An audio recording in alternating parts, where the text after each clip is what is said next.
Terlecko santuoką jau ne pirmą kartą ištinka krizė. Jau prieš metus 2 vaikus auginanti pora teigia, kad juos ištikusią tąkart krizę jie sėkmingai įveikė. O Lino nuotraukas pasirodžiusias spaudoje, kur vyriškis buvo užfiksuotas su kita moterim, Asta sako tąsyk nesureikšminusi. Iš tikrųjų, moters išmintis gali iš visokių krizių ištraukti, išlysti ir visa kita, jeigu nori to antrą pusę.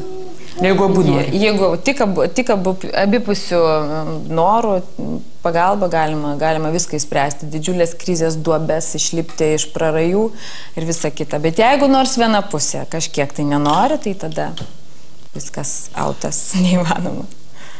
O tada, kai Linas nusifotografavo žmonėse su kažkokia mergina už rankų susijimus, tai jam davėjai su kučelu per galvą, kaip parėjo namo ar ne? Aš tokius dalykus nereaguoju visai. Nes gali laisvai ir mane nufotografuoti belekur. O tu vaikštai į renginius už rankų susijimus su svetimais vyriškiais? Nu, kodėlgi ne? Aš, pavyzdžiui, su savo bendradarbiu galiu ateiti susikibus. Bet ar esi buvus? Gal aš nežinau, ne. Visgi šiandien, nepaisant nieko, Asta Pilypaitė teigia, kad šeima jai yra svarbiausias dalykas gyvenime. Kągi, laikas parodys, kaip garsioji pora susidoros su jų santuoka ištikusiomis problemomis.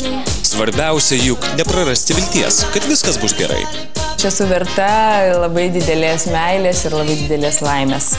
Galvoju, tai manęs kuo toliau, tuo didesnė ir galingesnė manęs laukia